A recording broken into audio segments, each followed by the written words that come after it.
So, hello guys, welcome to my channel. So, ngayon tuturuan ko kayo kung paano gumawa ng sarili nyong logo gamit ang Picarts. So, bago muna yan guys, make sure na nakapag-subscribe na kayo sa channel ko at don't forget to hit the bell notification para updated kayo sa susunod ko pang mga video. So, ano pang hinihintay natin guys? Tara na! So, andito tayo guys, punta agad kayo sa Picarts. Then, click lang natin tong plus. Pagkatapos nyan guys, pumili tayo ng background. So kulay white yung pipiliin natin. Then mag-add lang tayo ng picture guys. Click lang natin tong add photo.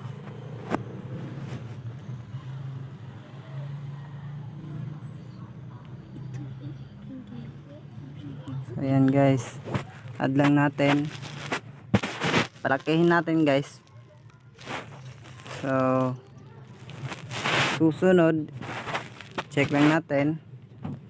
So ang susunod natin gagawin guys is dito na sa effects, piliin nyo lang tong black and white. Nakabalance na yan guys, 50.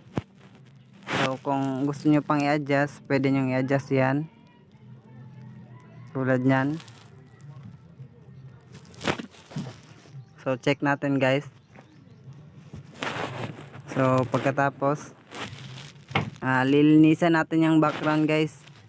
So eto lang, click natin tong draw, hanapin nyo tong draw, click natin. Then dito sa kulay guys, piliin natin tong color white, check. So ayan guys, lilinisin natin, scrub lang guys. Ayan, scrub nyo lang para malinisan na.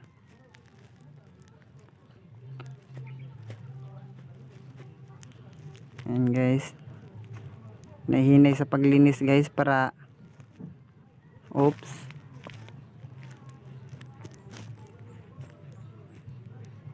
guys, hinahinay lang tayo sa paglinis guys.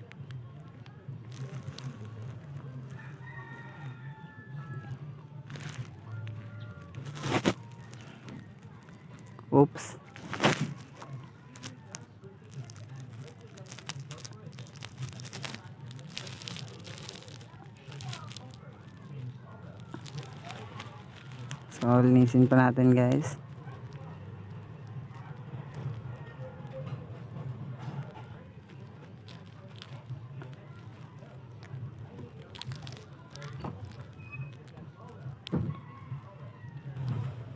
So yan guys, pagkatapos nyan guys, puputulin lang natin dito guys, back natin.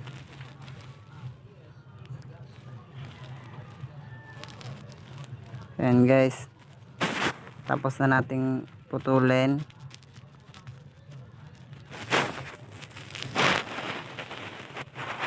So pagkatapos guys, check lang natin, check. Ang susunod natin gagawin is bumalik tayo sa draw. Ayan, draw. Then pindutin nyo lang to, tong may circle.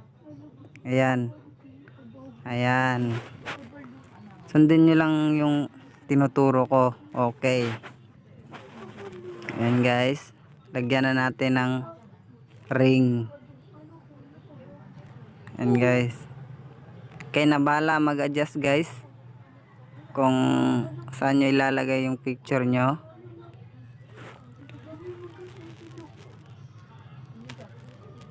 So ayan guys,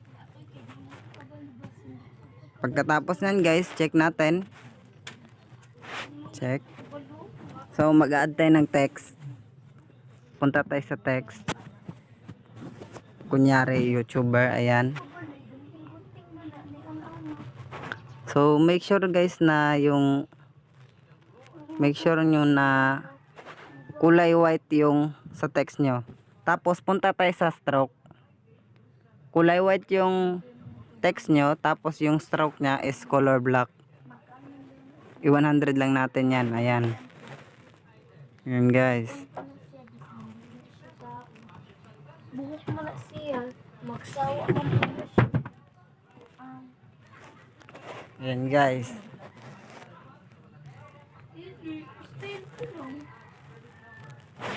So pagkatapos nun guys,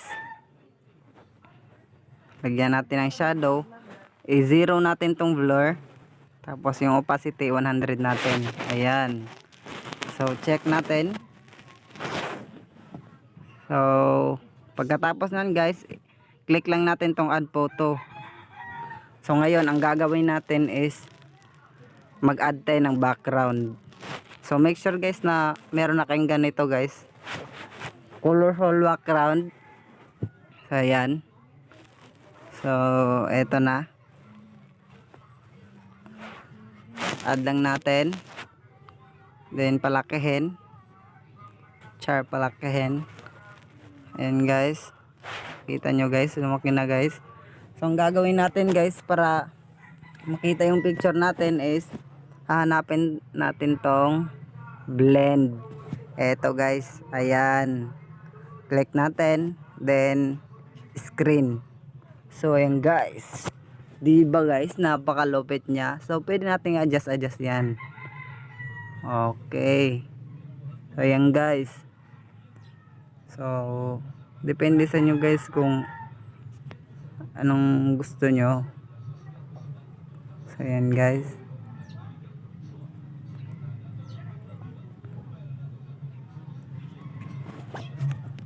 Pwede pa nating adjust yan guys, depende sa inyo.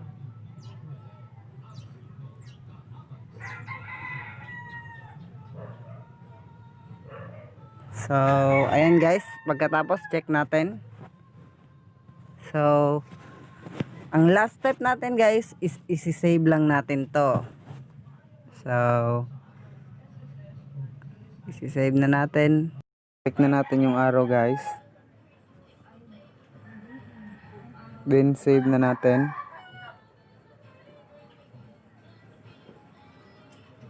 Done. So ayan guys, na-save na natin guys.